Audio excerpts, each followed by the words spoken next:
All right, everybody, welcome back to The Power of Leveraging Story Selling in Your Business interview series. I'm so excited to have one of my favorite people in the entire world, Miss Alison with us today. Woo-hoo! I love that you're like repping because I can, always. All the time. Is it because you can? Because I can. So Alison, thank you so much for being here today. I'm literally so excited to have you here because I know that you tell a ton of stories in your marketing. You tell a ton of stories in your groups with your people. And that's really what we're talking about here is like how story has influenced your business and helped it grow, right? And as I've been interviewing people through this series, I'm discovering that it's almost in that moment where they start sharing their story that their business actually takes off. So like, why don't you tell us a little bit about what you do? Because not everybody knows, even though I feel like everyone should know, what you do, who you are, and how you came to be this amazing person. Okay, so first off, let's start by the shirt. Yes. So I am an introvert and I get stage fright quite often. And when I went from e-commerce, I've done e-commerce for about 10 years, into the coaching space, I was scared to death of Facebook Lives, of being out in front of people. Like I was able to hide behind my computer in my pajamas for days. I had 4 kids, usually one on a hip. I don't know where the other 3 were. Like I always just was a hot mess, right? And so when I decided I needed to start teaching other people how to do e-commerce, I knew I needed a statement that I could step into. And so what I did is I decided to call my group that I was going to be building the Because I Can Clan. Why can we do this? Because we can. Even though we're scared, we have self-doubt, have these fears, that's one side, but we literally can move into this. And so I started creating shirts that say Because I Can, and I wear them as like my armor. My armor going into this online scary world of trolls, of people that like make fun of my eyebrows or whatever it is, right? People make fun of your eyebrows? Oh, they did once, and then I banned them forever. And you've never forgiven them? No. They get half the eyebrow waxed off for that comment. That's amazing. But this is the shirt of armor going into, I call it war, but going into war with your own insecurities for you to be able to do what you're supposed to do, right? And so I always say like these shirts have magical thread in them that bleeds into our body to give us the strength to overcome and live that Because I Can Clan lifestyle. So whether it is selling on e-commerce or doing your first Instagram story or your first Facebook Live, which is so literally like out of your comfort zone, shaking, sweating in all the wrong places. Why is Facebook Live so unnerving? I don't know. It just is. It is. It's because the trolls come and tell you your eyebrows are funny. And we're like, no, be nice to us, right?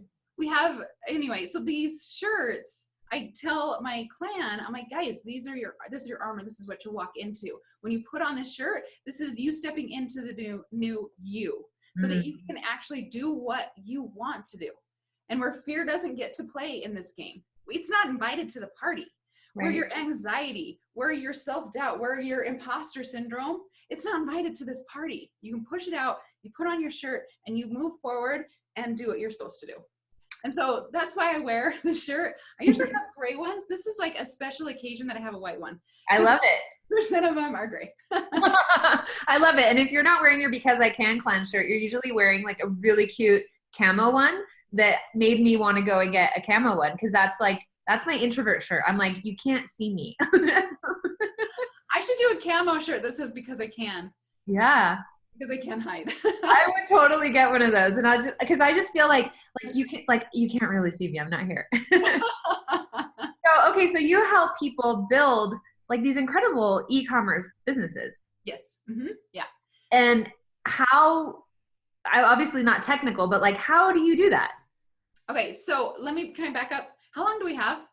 As long as you want. Oh, don't tell me that. No, okay. I'm keeping them about 30 minutes. That's about the length that most of these have been. Perfect. Okay. So Um, 10 years ago, we were living the fun paycheck to paycheck life, right?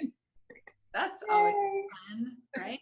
The one that our parents always tell us to go out and get a good education so that we can have a good job that leads us to the paycheck to paycheck life to eventually retire when we're 65 and tired, no, 67 and retired, and then we become happy. I didn't like that life.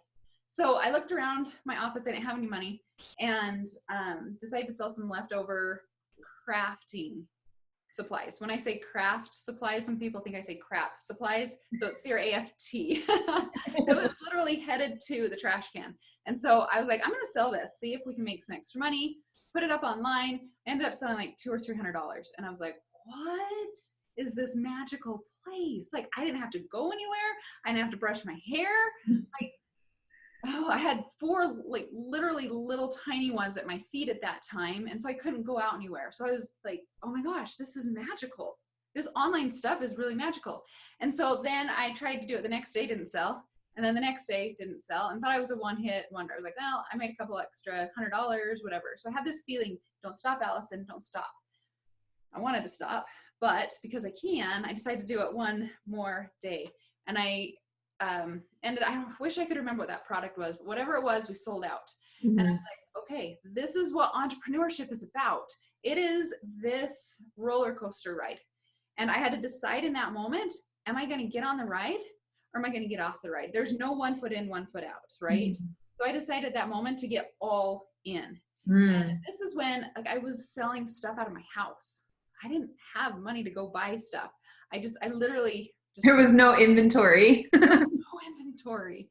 And one of the products behind my shed, and I found this long stick of wood, and I took it and I chopped it up into blocks, and I got maybe like 10 sets, and I went and put them up online, and they sold out within seconds, like super fast. So I call my friend, I'm like, hey, help me find wood. And she's like, for what? And I'm like, just, they're little blocks of wood. I showed her a picture. She's like, okay. And so we're calling all these manufacturers that we could over all the United States. Like we're like Googling wood manufacturers everywhere. She calls me back like 10 minutes later. She's like, I found a place. I can get them to you in 2 to 3 days. I said, great. So I reopened the site, and within 24 hours, we had sold $9,000 of wood blocks. And so I had wood blocks. We called them naked wood blocks because there was nothing on them.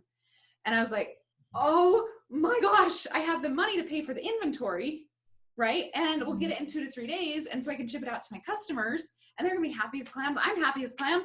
My friend is still wondering what in the devil I'm doing. All these wood blocks. And then I was able to do that with different products over and over and over again. And so I took this company from like garbage stuff, right? All the way up to a multi-million-dollar business. And I was a school teacher, and I didn't know anything about business. Like I've never taken an official business class ever. And it started, I was like, oh, this is kind of cool. This is kind of cool. And I'm like, I wonder if I was a one-hit wonder. Like that phrase keeps coming up in my brain, right? And so I'm like, I'm going to try this with another product. Mm-hmm. So I built another business, built that to $1 million business. And I'm like, well, this is so cool. This process works of selling products online. And I'm like, I wonder if I can get my kids to do it. They were 10 and 13. They were sleeping in way too late. Oh, you got teenagers. It's coming. You know where it's going. And so I said to them, start a business, do more chores, or just move out of the house because you're sleeping way too much, right? Mm-hmm. I mean, it's noon on a Saturday. And anyway, so they said, we're going to do a business. And I said, okay, let's do it. So you're like, good choice. I know, right? It's kind of that parent directed choice. Yeah. Like, do you want, you give them like 2 really bad choices and 1 really good choice. So they feel like they made the right choice. And so anyways, I gave them the tools to go out and build this business. And they ended up selling over $100,000 in 9 months. Now, at 10 and 13. At 10 and 13. Like my youngest, she was learning how to wear deodorant at the time. Consistently. Yeah. And then the 13-year-old like couldn't even figure out how to open up her locker and would come home crying that she couldn't figure out how to open up her locker. And I'm like, honey, look at your site. You made $4,000 today. Pay someone to open up your locker for you. It was just a joke, right? Like she eventually learned how to do it. But then I have people coming back and say, Allison, you just helped them do it. Oh no, I was running 2 other $1 million businesses. I didn't have time to help them, right? And so I gave them the structure, the foundation to build this business, and they were able to do it on their own. And I'm like, that worked. Then my sister came over and she's like, you want to teach me? And I was like, sure, let's do this. So she ended up selling $129,000, beating out my daughters. And then I had friends, they were at a craft show and they were making $80. And I walked up to them like, how you doing? They're like, we hate craft shows. Why don't you take it online? You don't have to leave your house. Like, you don't, like, you can. Or like pajamas, bedhead. Right? And they're like, well, do you think it'll work? I'm like, I'm pretty sure, but let's try it. And so we got them going, set of the same system that I used for my businesses, my daughters used, my sister used. Anyways, the first 3 weeks they did $35,500. And they're like, yeah, that's a big difference from $80,000 to $35,500. Yeah. Right? Yeah.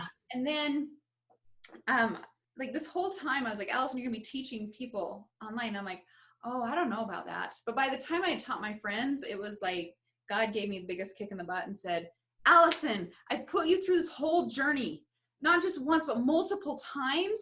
It's your turn to start teaching. What I gave you, all these opportunities, like you have to start teaching other people.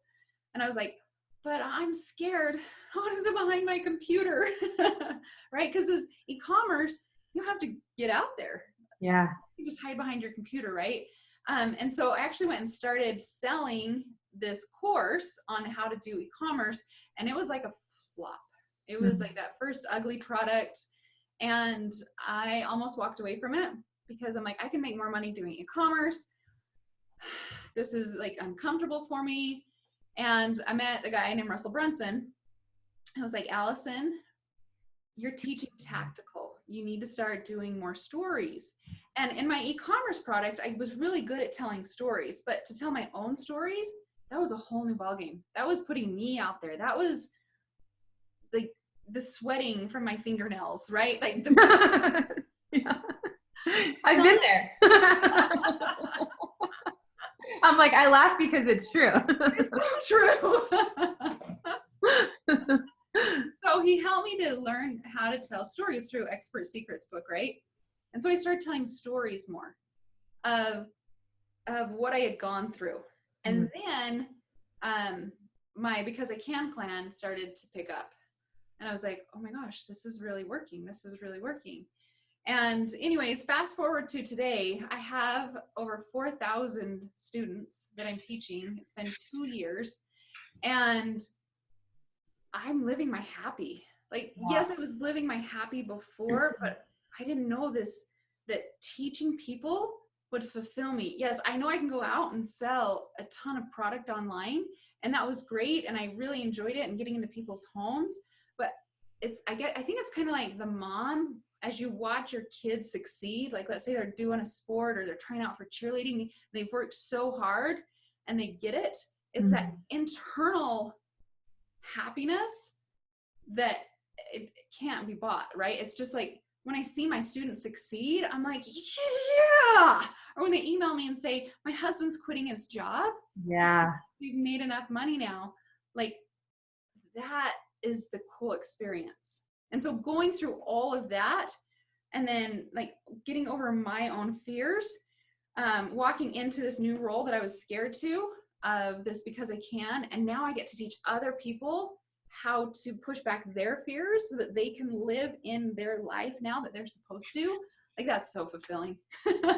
Oh man, I feel like it's just it's so incredible that you went through your whole journey of like you're living, like you're the embodiment of the reluctant hero, right? Like you're like, no, I don't want to, I shouldn't have to, I don't want to tell that stuff. I don't want to put myself out there. But it was in that putting yourself out there that the success that you have now became possible. And like not only your own success, but like you're saying, the success of your students and the changes that are happening in their lives and in their families' lives and in the people's lives that they're getting to affect too, right? Yeah, yeah. And I'm teaching them to tell stories with their product. Don't just sell a notebook. Yeah. Talk about how a notebook, notice how it says Because I Can, right? Like everything is walking into that. But you tell a story around your product. Like one time I sold cupcake liners, and instead of just saying cupcake liners, like for sale, whatever. I told a story about how these cupcake liners can be used at a child's party. You don't have to worry about the grease coming through. And then I gave them names that represented the holiday. So it was like, I don't remember what holiday it was. And so it actually brought these physical products a personality. And so people were attracted to that personality because there was a story. We connect with stories. We don't connect with stuff. Yeah. And so being able to tell a story in your products, whether it's physical, whether it's digital, people are going to connect with your story more and connect with you and that product. Like story selling works. Yeah. Oh, and I'm so glad that you brought that up about the physical products, because I mean, you know, I was writing for Jamie Cross and MIG for a really long time, and she sells physical products, right? Like it's lotion bars, it's bars of soap that people don't, yeah, they're amazing. She has amazing products. They're great. But the thing is that if I tell you like, oh, here's a really cool lotion bar, you're going to be like, well, that's cool. Like, congratulations. Bath and Body Works is down the road. Why would I buy it from you? But when you bring in this story, and with Jamie, it was her personal story, right? It's like why she developed the products, why she was so passionate about these things, like the things, the ailments that she was helping her customers overcome through using the products, that people were like, I can't get enough of it. Like they were like, I do not want to run out of this stuff. And they were clamoring for it. And to touch on a conversation we were having before we hit record, she wasn't having to sell the product anymore. They were buying it from her. Yes. Right. Yes. And so I would love to even go back to the story you were talking about, the wood blocks, because I know from previous conversations, like you told the story, you painted a picture of what people could do with those naked blocks, because people weren't just Googling like, I want wooden blocks. You did something amazing with them. So yeah, so every product, you have to let them see why they need it. So yeah, naked blocks, we got a really good open rate. Just so you know, on our emails, when we put anything naked. Nice to know. Good to know. I don't know if Gmail will spam you now, but that was a really good open email. High open rates. But they knew they were coming to a PG-rated, G-rated site, right? So right. They trusted us. They were like, what is she doing there? But anyway, so I did a lot of storytelling in my photography. And so it wasn't just, yes, I had the picture of the blocks, right? But I also put next to it what you can do with the blocks. And so in my mind, and how the story really goes is when I was chopping those blocks of wood down, I took them over to a dump truck because I didn't have a beautiful photography studio. I used a broken down dump truck as my backdrop. They're a little stacked 9 little blocks of wood. And I'm like all crouched down, like taking these pictures. My neighbor walks over to me and he's like, what are you doing, Allison? And I'm like, I'm selling blocks of wood. Like I was so excited about it. Like, duh. And he's like, you're selling trash? And I was like, what? No. To him, he saw trash. To me, I saw little chubby fingers like doing a countdown to Christmas Day or Santa Claus comes, right? So we turned it into a countdown block, or a countdown to their birthday, or you can Mod Podge all the grandkids' faces on these blocks of wood, tie a bow around it, and then give it to grandma for Mother's Day. Like that's what I sold. I didn't sell, I mean, and I didn't sell naked blocks of wood. I sold the dream. I sold the end result. Yeah. Or even the activity of doing it together, right? Like that's a thing in itself. Yeah. And there were many, like so many items like that. And the ones where I could take that product, sell that raw product, but use my photography to tell that picture, those were the ones that knocked it out of the park. So like you go to Amazon and it has a white background, right? And yes, Amazon has their reasoning and blah, blah, blah, blah, blah, blah. But in real life, when we can see a product consumed and have it tell a story in a picture, it converts so much better. Like one of the things, okay, I got Yada addicted. You did. I know what she's going to say. Right here. This True Lemon. Okay, you guys, if you're watching this, you'll thank me. Just tag me and thank me later on. This True Lemon right here. So drinking water is hard to do, right? And drink water after a while just tastes gross. And we're all supposed to be drinking, I don't know, like 80 to 100 ounces. All of the water, basically. Yeah. And I'm like, I want to find something. So I found this True Lemon that doesn't have any aspartame, calories, any of that kind of stuff. And I was like, this stuff is so good. And then after a couple months, I realized that I was drinking like 1 gallon to 2 gallons of water a day, because this allowed me to not have to taste the gross water taste. And so I just started talking about it on my Instagram, and I'm like, you guys, I can't believe I just drank 1 gallon of water a day. I didn't even realize it. This True Lemon stuff is amazing. I feel good. I feel hydrated. I've got more energy. And then people are like, well, where do you get it? And I'm like, just at the store. And they're like, it's not at our store. And I'm like, oh, let me look for Amazon. Anyway, like I'm like the unofficial spokesman for True Lemon now. And I got them to sponsor our latest event because I'm so passionate about people like drinking water and feeling good. Kind of learned a little bit from Alex Sharfin. And I'm like, I can't drink it until I found True Lemon. And now like drinking water, I got it. Like I'm already done. This is like my 4th one today. Yeah.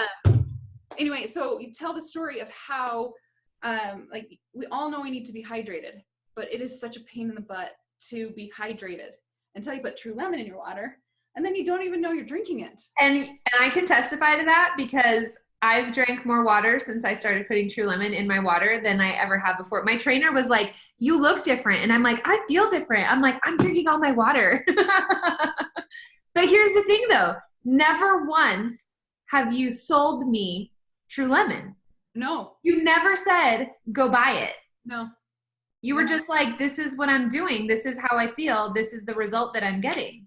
Yes. Although I might have just said it when I started the intro, but now you probably want to go try True Lemon. This is a no ad, no.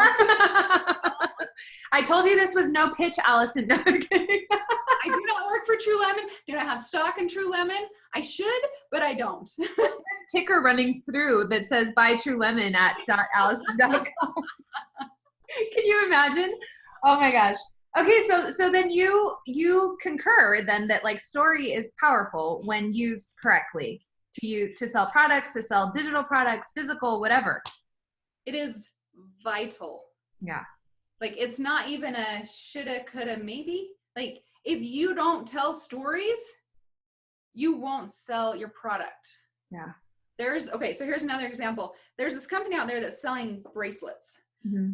I swear I made these bracelets at girls' camp when I was like 12 years old. Literally cost 3 to 4 cents to make. How do I know? It's because I actually went and looked at how much they would cost to make. Because I'm just curious, right? Now, like I'm distorted when I go to the store. I can't buy stuff because I'm like, really? I know how much you paid for that. Yeah. You're like, I'll just make one and put because I can on it. Anyway, so I've been watching this company and they're selling these 2 to 3 cent bracelets, and maybe they're paying a little bit more because it's wax coated something, right? And top 50 cents.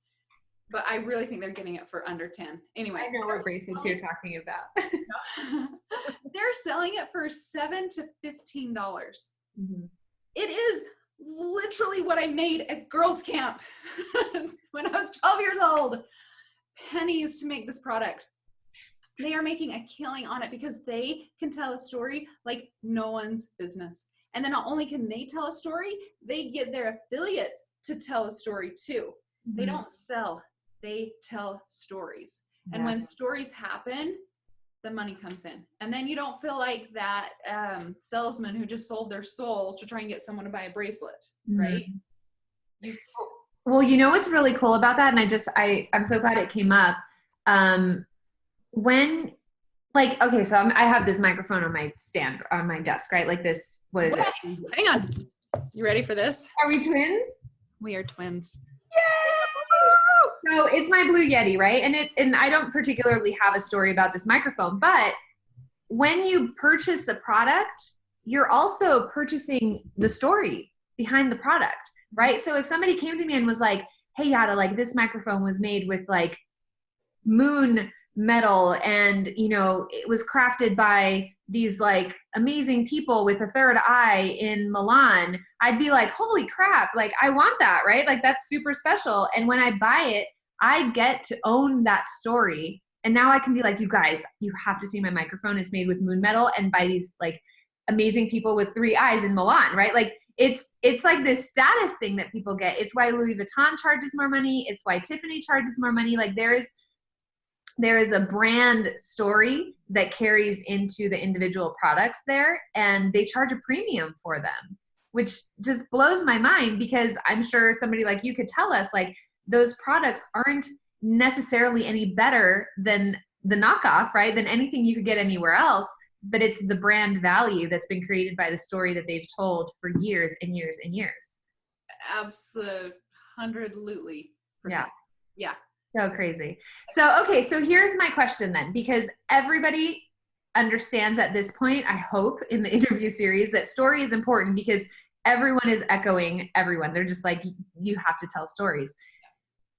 When you come across your people or even yourself, that moment where you're like, I know I got to do this, but I really don't want to. Like, that's going to be really hard. And it may not be as difficult to tell the story of a product, but when it's your story and when you're putting yourself out there, like when you are the product, like how do you get over that hump? Like how do you put yourself aside for a second and say, even though I think that sharing this one thing will make everybody run away and not love me and not ever want to do business with me, how do I get myself to put it out there anyway? So in the beginning, some of the things I had to do was run up and down the stairs. I had to burn off those evil thoughts that were in my head. But guess what? Everybody else has them. They're not your thoughts, right? They're the ones that Satan is putting, or the dark, if you don't believe in Satan, is putting into your head to get you to stop from doing what you're supposed to be doing, from changing lives, from if you're teaching, like if you're teaching, you're going to be changing lives, right? If you've got an amazing product that's going to make someone even the littlest bit tiny happy, Satan's got his whole team on you to take you down, and he's going to do everything, literally everything that he can possibly do to stop you in your tracks. And so for me, the best thing that I found, number one, is to burn it off. So if I'm like, so with my stage fright that I have, I'll do push-ups before. You saw me do push-ups at ClanCon, right? Right before I did a Facebook Live, like I was running up and down stairs. Was I sweating in my first Facebook Live? Yes. Right? I was okay with it. And we have to learn to know that that is a normal feeling. And I don't know if it ever goes away. Like ever. Isn't Johnny Carson the one that said that if he doesn't stop doing his stuff, he's gonna have a heart attack because the stage fright is so bad? Like he never got over it. Jane Fonda, the workout lady, she would throw up before every time she went on stage. Wow. And it's real. And it sucks. And it's hard. But the faster we can realize that those are not our own thoughts and we can get them out of our head. Like one of our manifestos that we have in the clan is kick fear in the teeth. Notice that it's there and then kick it out as fast as you can so that you don't stop you. You are the one that stops you from your success on the other side. Another thing that I've done is I've asked people to hold my fear. So right before this big event that we had, I was like literally shaking, so scared to death. My brain was trying to talk me into getting the flu or the migraine. I didn't have to show up, right? And I walked into the people that I love and I said, I'm scared. And of course it wasn't a straight face. It was like this ugly ball face. I need you guys to hold my fear. And they looked at me and they came up to me, every single one of them, and then held me. And they said, I'm holding your fear. You've got stuff to do. So if you don't have a team around you, like my husband has held my fear for me. My kids have held my fear for me. Just talk about it. And if you're like, oh, I'm not gushy, just go give someone a hug and don't tell them, but just imagine like the fear coming out of you and it's just sitting on their shoulders for a little bit so that you can move forward and do the thing that you were supposed to do. Don't let that stop you from going and creating the best life and the best dreams and your best experiences you've ever had. I feel like I'm going to have an empty hanger in my closet just so I can go like put my fear on it for a quick second. How cool is that? Yeah. We should have like a fear hanger because you can. We're going to like, because I can, hang it for your hair. Yeah, that's so amazing. I love that. See, this is what happens. Like things just get created out of thin air. Right? And if we had one, we could sell it. Exactly. And people would buy it. As an empty hanger. We don't have it. So just go make your own. Go put a little sticky note on your hanger. Yeah. Here. That's so amazing. So, and I think one of the things that you've touched on and maybe not addressed directly that I'm just realizing is that when you own that, like you are not quiet about the fact that you have stage fright. Like you were like all over the place leading up to your event, and you were just like, I'm terrified. Like I need to like kick fear in the teeth, and like I have all these crazy thoughts, and I'm scared, and I'm sweaty, and all of the things. And I think it was very similar to what I experienced speaking at Funnel Hacking Live. Like leading up to the event, every interview that I did, every person who asked, they're like, are you excited? And I was like, just about as much as I want to throw up. Like it's right there, it's like on par. But I think that when you own your feelings, when you stop trying to like repress them or pretend like they're not there, and you actually acknowledge them, and you're like, all right, I see you. Like, I know you're here, but like, I don't have time for this right now because I have a mission, right? Or I have something that I want to create or that I need to do. I think that's helped me, which like, it sounds like it's helped you too. Cause in saying, hey guys, I'm scared. Will you hold this for me? You're acknowledging your fear, but you're also saying not right now. Yeah. Yeah. Yeah. And it's not just my family. I'll go into my group, into my community, and I talk about it with them, and I'm super open about it. And then not only do I get to talk through my feelings, which sometimes they just come out like garbage, and which I feel like they're coming out garbage. And I get so many messages that say, Alison, I relate to that. I totally know how that feels. Oh my gosh, I can't believe that even though you've had all this success, Alison, you still feel that way. That gives me hope that I can become successful too. And so letting your guard down to let people know that you're human too actually will draw you so much stronger together as a group. And so when you get on stage and they're in there watching you, if you trip and fall, yeah, they're going to laugh at you, but then they're going to come pick you up. Yeah. And probably stay on the stage to make sure that you don't trip or pass out. But this tribe that's willing to help you because you've been vulnerable to them. You've told them the truth. You're not trying to be fake. The world is so tired of fakeness, right? So tired of it. We just want to hear your souls. And then when souls talk is when you can grow. Fakeness doesn't grow. The souls grow. Oh, I love that. Fakeness doesn't grow, and you cannot grow an audience. You cannot grow a following. You cannot grow a business or a life or a relationship when you're coming from like a fake place. I love that. Thank you so much for saying that. That's amazing. Okay, so I completely lost track of time, but I'm guessing that we're hitting about the 30-minute mark. Woohoo! That's always fun. I'm like, I don't know how long we've been going, and I could talk to you forever. Can you please tell us where people can find you, where they can find out more about the Because I Can clan, and just connect with you because you're amazing?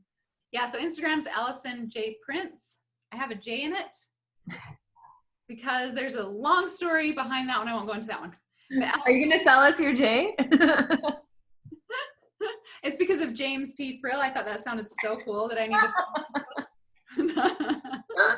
I actually had it before I knew James. So tell him he cannot take credit on that. Okay.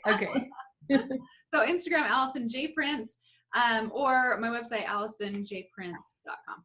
Okay, perfect. And then and that's where they can find out how to get an awesome magical t-shirt.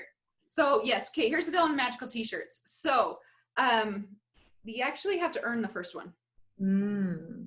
You have to earn the first one. And by doing that is I have, you come into the Because I Can clan, right? And the first dollar you make, I like to celebrate you. I know what it takes to get through this journey and make your first dollar online.